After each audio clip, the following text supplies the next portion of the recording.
Good morning students. Sangria public senior secondary school की online classes में आपका स्वागत है। लास्ट लेक्चर में इंट्रोडक्शन टू फिजिक्स अपन ने किया था 11th क्लास के लिए।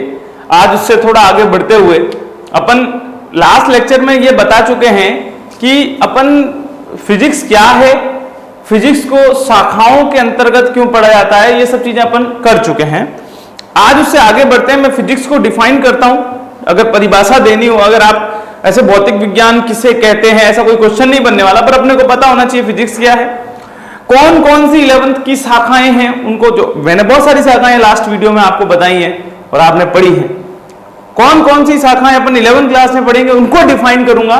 और फर्स्ट चैप्टर जो कि इंट्रोडक्शन टू फिजिक्स ही है, भौतिक विज्ञान का परिचय ही है, उसके अंतर्गत दो तीन चीजें महत्वपूर्ण है वो बताऊंगा, फिर अपन आगे की बात करेंगे। ठीक है, आज के वीडियो में तो सबसे पहला मेरा पॉइंट है भौतिक विज्ञान क्या है। हालांकि अब इसके बारे में बहुत अच्छे से अपन डिस्कस कर चुके हैं लास्ट वीडियो में। हो सकता है मुझे याद नहीं आ रहा, मैंने डेफिनेशन लिखा है। भौतिक विज्ञान क्या है? विज्ञान की एक शाखा,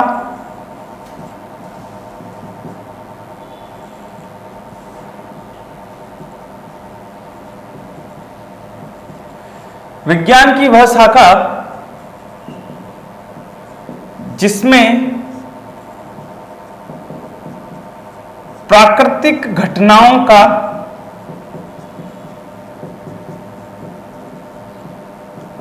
अध्ययन, विज्ञान की वह शाखा जिसमें प्राकृतिक घटनाओं का अध्ययन वैज्ञानिक दृष्टिकोण से किया जाता है। वैज्ञानिक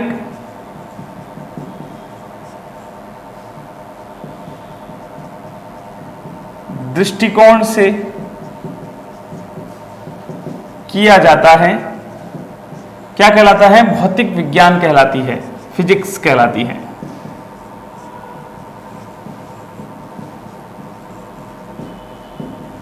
क्लियर बेटा? तो फिजिक्स क्या है? अपने लिए फिजिक्स जो है, अपने आसपास जो भी घटित हो रहा है, जैसा भी घटित हो रहा है, वो सब फिजिक्स है। आपको आता है तो भी फिजिक्स है, नहीं कोई इंसिडेंट ऐसा हो रहा है जिसके बारे में अपन को नहीं मालूम ऐसा क्यों हो रहा है, वो भी फिजिक्स है। क्या जैसे आज यहां से इस मार्कर को मैंने छोड़ा, नीचे की ओर धरातल पर गिरेगा तो उसका कारण अपन को पता है कि भाई ड्यू टू ग्रेविटी, गुरुत्वाकर्षण के कारण ये नीचे की ओर गिरेगा, और जहां पर भी जाएगा वहां जब तक धरातल नहीं मिलेगा तब तक गिरता रहेगा, ग्रेविटी के कारण। ठीक है, तो कुछ चीजें जो अपन को पता है, जो इंसिडेंट हो रहे हैं, जो नेचुरली हो रहे हैं, नेचुरली जो इंसिडेंट हो रहे हैं जिनके बारे में अपन को पता है, वो तो फिजिक्स है ही, वो तो फिजिक्स है ही। जिनके बारे में नहीं भी पता है और जो नेचुरल इंसिडेंट्स हैं, प्राकृतिक घटनाएं हैं, वो सब भी फिजिक्स ही है। इस चीज को आप समझ लीजिए। फिर मैंने कहा था कि इतना बड़ा वाइड रीजन, इतना बड़ा विस्तृत क्षेत्र हो गया फिजिक्स कि अपन इसको एक साथ नहीं पढ़ सकते। मैंने बहुत सारे आपको बताए थे। ठीक है, तो अब फिजिक्स को अलग अलग शाखाओं के अंतर्गत पढ़ा जाता है। 11th और 12th की शाखाओं के नाम मैंने लास्ट वीडियो में आपको लिखे थे। आज अपन जो है वो 11th क्लास के अंदर फिजिक्स की दो शाखाएं हैं, यांत्रिकी और ऊष्मागतिकी, उनको डिफाइन करेंगे और फर्स्ट चैप्टर में आगे बढ़ेंगे। तो भौतिक विज्ञान की दो शाखाएं 11th क्लास में बता रहा हूं। 11th क्लास के लिए अपन भौतिक विज्ञान की शाखाओं की बात करें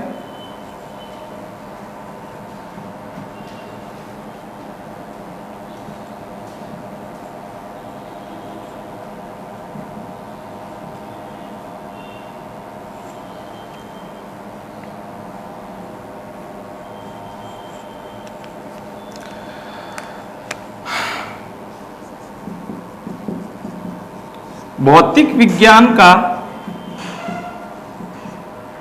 विस्तृत क्षेत्र होता है,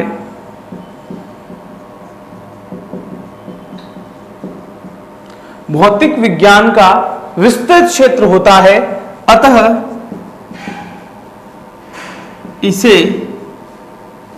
शाखाओं के अंतर्गत, छोटी छोटी शाखाओं, अलग अलग ब्रांचेज, अलग अलग शाखाओं में पढ़ा जाता है।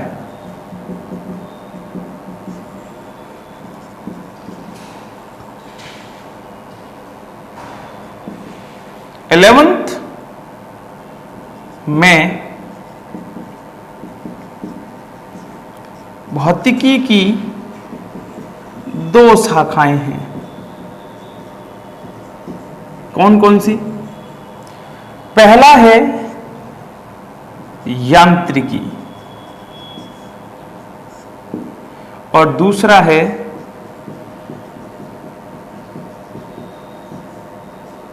ऊष्मागतिकी। अब अगर फर्स्ट की बात करें यांत्रिकी की,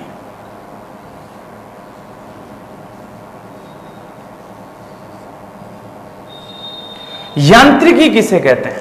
अब अपन को समझ में आ गई, यांत्रिकी मैकेनिक्स जो है वो फिजिक्स ही है। अब इसकी डेफिनेशन क्या हो जाएगी?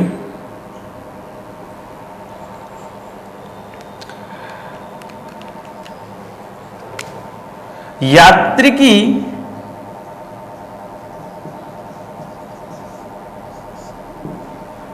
भौतिक विज्ञान की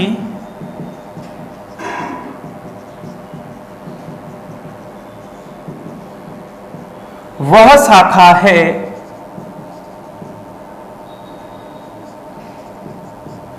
जिसका संबंध यांत्रिकी भौतिक विज्ञान की वह शाखा है जिसका संबंध कण या कणों के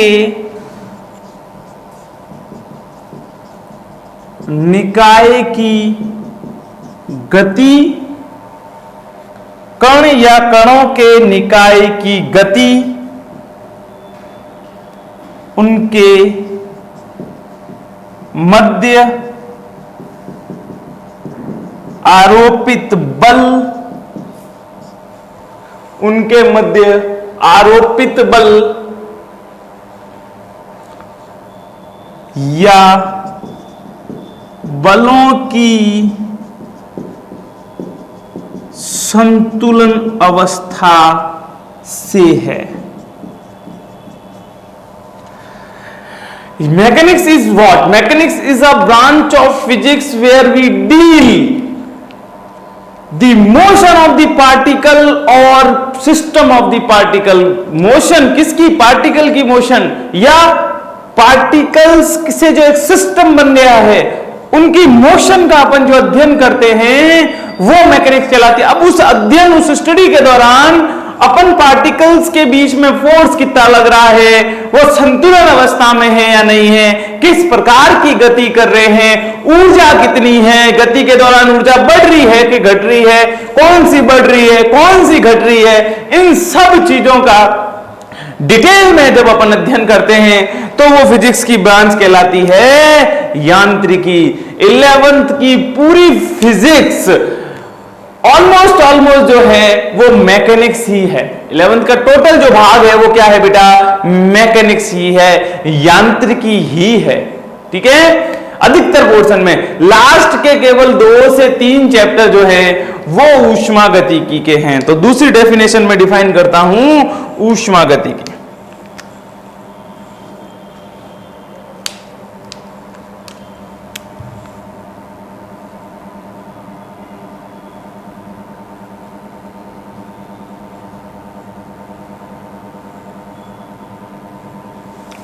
ऊष्मागतिकी की क्या मतलब क्या है? भौतिक विज्ञान की वह शाखा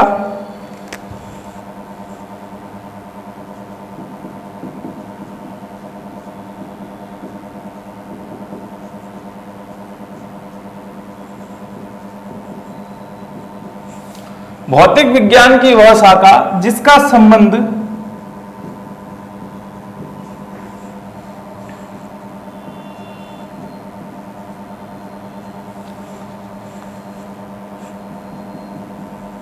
निकाय के ताप व ऊष्मा से है। निकाय के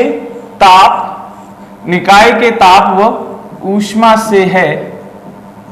भौतिक विज्ञान की वह शाखा जिसका संबंध निकाय के ताप व ऊष्मा से है, ऊष्मागतिकी कहलाती है।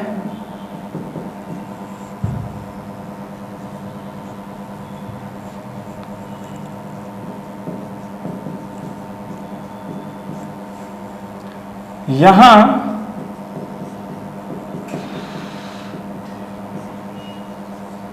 निकाय की ऊर्जा को ऊष्मीय ऊर्जा के रूप में पढ़ते हैं। ऊर्जा जो है उसे अपन ऊष्मीय, अब जैसे अपन किसी सिस्टम में जो पार्टिकल्स हैं उनकी पोजीशन की बात कर रहे हैं, उनकी गति की बात कर रहे हैं, उनके मध्य बल की बात कर रहे हैं, ऊर्जा स्थानांतरण की बात कर रहे हैं, तो वो मैकेनिक्स है। उसी निकाय में अगर अपन उस निकाय के ताप की बात कर रहे हैं, कणों की ऊष्मा की बात कर रहे हैं, ऊष्मीय ऊर्जा का या अन्य ऊर्जाओं के द्वारा ऊष्मीय ऊर्जा में रूपांतरण की बात कर रहे हैं, तो वो मैकेनिक्स से चेंज होकर के थर्मोडायनेमिक्स। देखो फिजिक्स के अंदर शाखाएं पढ़ना महत्वपूर्ण क्यों है, ब्रांचेस पढ़ना पहले बताना इसलिए जरूरी है क्योंकि हर एक ब्रांच की अपनी लिमिटेशंस है। अब ऐसा नहीं है, कुछ लॉज जो हैं वो सब जगह वैलिड हैं, पर कुछ ऐसे लॉज हैं जो मैकेनिक्स के हैं तो मैकेनिक्स में अप्लाई करेंगे, थर्मोडायनेमिक्स के हैं तो थर्मोडायनेमिक्स में अप्लाई करेंगे, इलेक्ट्रोस्टैटिक्स के हैं तो इलेक्ट्रोस्टैटिक्स में अप्लाई करेंगे। अपने अपनी लिमिटेशंस हैं हर एक लॉ की, हर एक बाउंड्री कंडीशंस होती है। आ रही बात समझ में नहीं आ रही है? तो बिल्कुल ऐसे ही मैकेनिक्स और ऊष्मागति की भौतिक विज्ञान की शाखाएं हैं जिनका अध्ययन अपन, जिनकी स्टडी अपन 11th साइंस में करना चाहते हैं। क्लियर यहां तक बात? चलिए आगे चलते। नेक्स्ट फिर आता है अब के सर अब अपन क्या करेंगे, अब अपन पढ़ेंगे फर्स्ट चैप्टर। चैप्टर जो फर्स्ट है वो इंट्रोडक्शन ऑफ फिजिक्स ही है।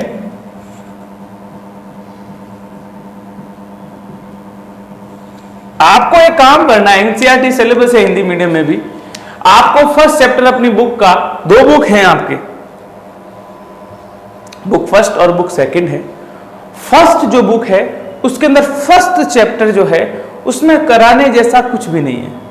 हिस्ट्री ऑफ फिजिक्स दे रखा है, ब्रांचेस ऑफ फिजिक्स दे रखा है ना, किस साइंटिस्ट ने क्या काम किया, किस ब्रांच के अंदर किस चीज को कैसे पढ़ा जाता है, उसकी थ्योरी क्या है, इसके बारे में बताया हुआ है फर्स्ट चैप्टर में।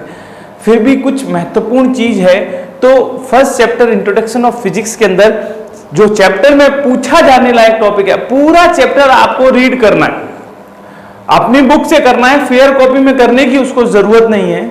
जो मैं बता रहा हूं उसको ये फेयर में करना है आपको। उससे पहले जो आपको फर्स्ट चैप्टर, फर्स्ट वीडियो में मैंने ब्रांचेस लिखाई थी वो फेयर में करनी है, ये फेयर में करना है, ठीक है। और पूरे चैप्टर को रीड करना है। एक बार आप अच्छे से पूरे चैप्टर को रीड कर लो, उसमें कुछ डाउट्स आते हैं, कुछ टेक्निकल वर्ड्स हैं, जैसे क्वांटम लिखा हुआ है, एक शब्द लिखा हुआ चीर समत यांत्रिकी, चीर समत भौतिकी, तो उन चीजों के शब्द के मीनिंग अगर आपको नहीं समझ में आते हैं तो आप वहां पेंसिल से अंडरलाइन कर लें। जब भी डाउट सेशन रखा जाएगा, चाहे लाइव रखा जाए, ऑनलाइन या ऑफलाइन लाइव डाउट सेशन रखा जाएगा अगर स्कूल खुलती है, तब आप वो चीजें आप मेरे से पूछ सकते हो। वो चीजें मैं नहीं करा रहा हूं अभी आपको उसको बहुत मन से उस पहले चैप्टर को खत्म करना है। मुश्किल से 5-7-10 पेज होंगे मुश्किल से, और जिसके अंदर हिस्ट्री के बारे में, फिजिक्स की हिस्ट्री के बारे में, किस तरह किस साइंटिस्ट ने क्या किया है, मतलब जनरल इंट्रोडक्शन ऑफ फिजिक्स है वो, जनरल इंट्रोडक्शन जो मैं आपको बता चुका, उसको एक बार जस्ट रीड कीजिए। इसके अंदर इस चैप्टर में जो पूछे जाने वाली चीजें, जैसे देखो सीबीएसई ने तो बहुत बढ़िया पैटर्न एक लागू किया, आज ही उसका सिलेबस भी आया, उसके बारे में आपको बताता हूं। वैसे वो 12th वालों के लिए ज्यादा महत्वपूर्ण है, 12th वाले बच्चे भी अगर इस वीडियो को देख रहे हो तो समझ लें 12th सीबीएसई ने ये काम कर दिया है कि अब कोई बच्चा प्रमोट नहीं होगा। उन्होंने क्या कर दिया, बोर्ड को 2 भागों में डिवाइड कर दिया, बोर्ड एग्जाम को, टर्म 1 और टर्म 2। टर्म 1 नवंबर के आसपास हो जाएगा और टर्म 2 जो होगा वो मार्च अप्रैल में हो जाएगा। टर्म 1 में आधा सिलेबस कर दिया और टर्म 2 में आधा सिलेबस कर दिया। और कोई अगर मान लो इसी तरह स्कूल्स बंद रहे तो टर्म 1 घर से होगा, स्कूल ओपन हो गए तो बोर्ड एग्जाम है वो टर्म जो 1 है वो बोर्ड स्कूल्स में होगा। बोर्ड पैटर्न से ही है, बोर्ड उसको जो है पेपर बनाएगा, बोर्ड ही उसको लेगा, सीबीएसई बोर्ड ही उसको एग्जाम को लेगा। बट उसमें बेनिफिट ये है, जैसे फिजिक्स का मैंने अभी आज ही सिलेबस देखा कि फिजिक्स 12th फिजिक्स के अंदर फर्स्ट से लेकर के 7 चैप्टर टर्म फर्स्ट में आ रहे हैं और बाकी के 7-8 चैप्टर जो है टर्म सेकंड में आ रहे हैं। पर वो जो टर्म फर्स्ट है वो पूरी तरह से ऑब्जेक्टिव टाइप क्वेश्चंस आएंगे। 35 नंबर का पेपर बनेगा, 15 नंबर के प्रैक्टिकल्स होंगे टर्म फर्स्ट में, अगला 35 नंबर का टर्म 2 में होगा, अगला 35 नंबर का टर्म 2 में होगा और 15 नंबर के प्रैक्टिकल टर्म 2 में भी होंगे। तो इससे क्या बेनिफिट हो रहा है बच्चों, एक तो बच्चों को कम पढ़ना पड़ रहा है, दूसरा जो डायरेक्ट प्रमोट किए गए, जैसे अभी आपने 12th का रिजल्ट देखा 2-3 दिन 4 दिन पहले जो आया है, 100% भी बच्चों के बन रहे हैं, वो बिना एग्जाम के बन रहे हैं, इसमें एटलीस्ट एग्जाम होगा। तो मुझे ऐसा लगता है कि आरबीएससी भी शायद कुछ ऐसा करेगी और इससे बहुत बेनिफिट है। बेनिफिट ये है कि 12th फिजिक्स के अंदर जो स्टार्टिंग के 7 चैप्टर है वो लेंथी चैप्टर्स है, डेरिवेशन है, बहुत सारे डेरिवेशन हैं, वो अब आपको ऑब्जेक्टिव टाइप्स करना है। तो डेरिवेशंस याद नहीं रहेंगे, कुछ टॉपिक क्वेश्चंस याद रहेगा ना, तो भी वो इजी उन बच्चों के लिए हो जाएगा। हालांकि अभी सीबीएसई ने किया है, आरबीएससी ने ऐसा कुछ नहीं किया है, तो आपको 12th के बच्चों के लिए है ये बात, तो उस चीज का आपको ध्यान रखना है। अब चैप्टर फर्स्ट की अपन बात करें तो इसमें एक ही टॉपिक है, प्राकृतिक बलों के बारे में बता रखा है। प्रकृति में प्राकृतिक बल निम्न 4 प्रकार के होते हैं।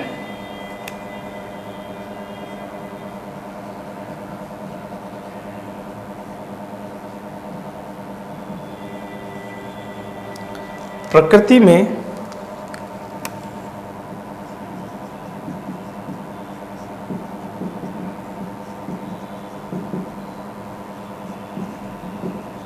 प्राकृतिक बल निम्न 4 प्रकार के होते हैं।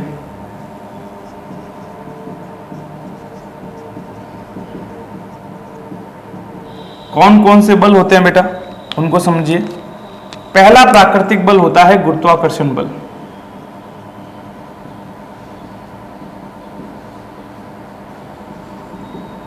पहला कौन सा बल होता है बेटा, गुरुत्वाकर्षण बल। पहला कौन सा बल होता है, गुरुत्वाकर्षण बल। दूसरा होता है बेटा विद्युत चुंबकत्व बल।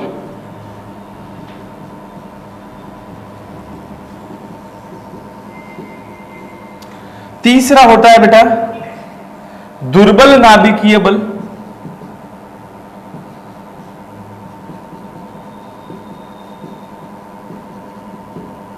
और चौथा होता है बेटा प्रबल नाभिकीय बल।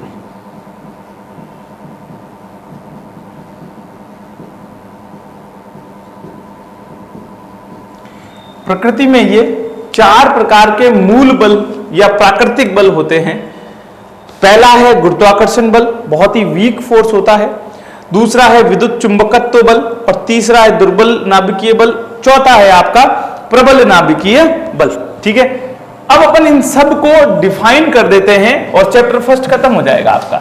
इतना ही है, फर्स्ट चैप्टर में कुछ है ही नहीं। बाकी मैंने आपको बता दिया कि आपको रीड करना है पूरे चैप्टर को।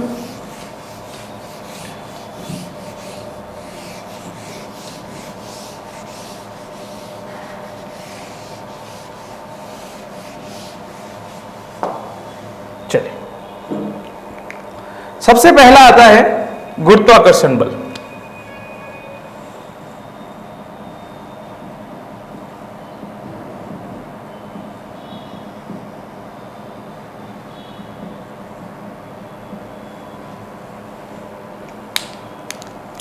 यह सबसे दुर्बल प्राकृतिक बल है।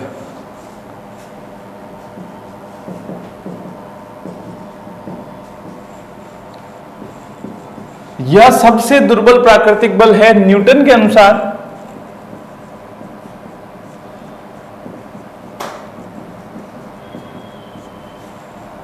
प्रकृति में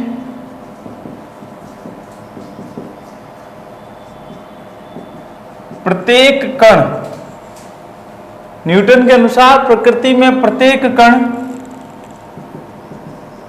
अन्य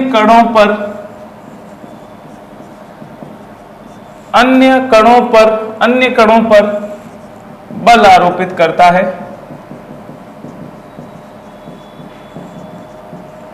जिसे गुरुत्वाकर्षण बल कहते हैं।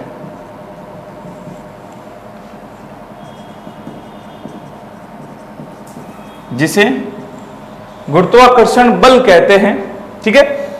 और न्यूटन के अनुसार ये जो बल होता है ये आप पढ़ोगे इसी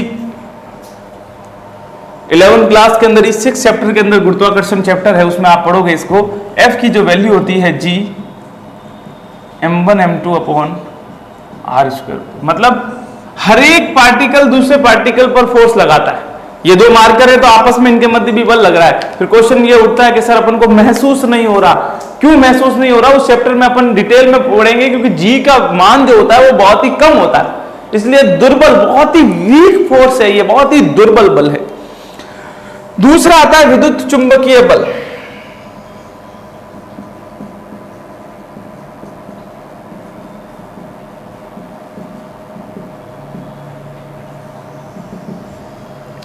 ये आवेशित वस्तुओं पर लगता है। ये आप 11th क्लास में नहीं पढ़ोगे, 12th में आएगा ये फोर्स। आवेशित वस्तुओं पर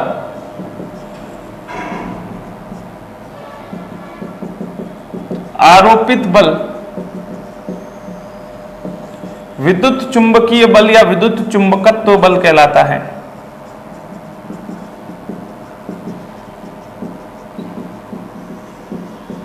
यह गुरुत्वाकर्षण बल से प्रबल होता है।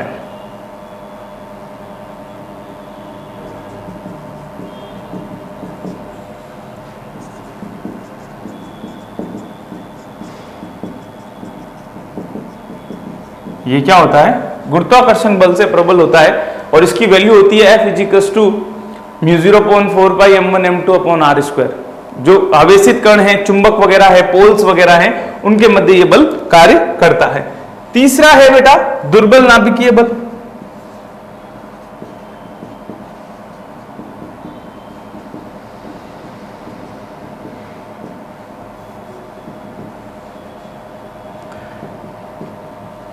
विभिन्न नाभिकीय अभिक्रियाओं में, विभिन्न नाभिकीय अभिक्रियाओं में निकलने वाले कणों के मध्य कार्यरत बल दुर्बल नाभिकीय बल कहलाता है।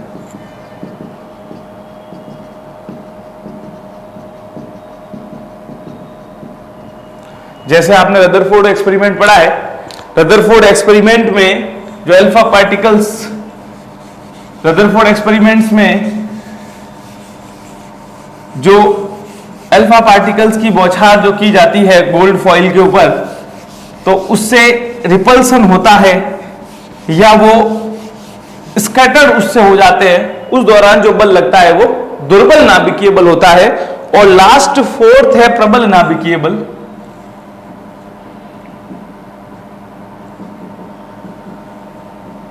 प्रबल नाभिकीय बल क्या होता है बेटा?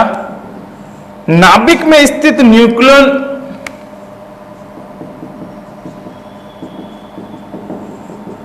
नाभिक में स्थित न्यूक्लियोनों के मध्य कार्यरत बल प्रबल नाभिकीय बल कहलाता है।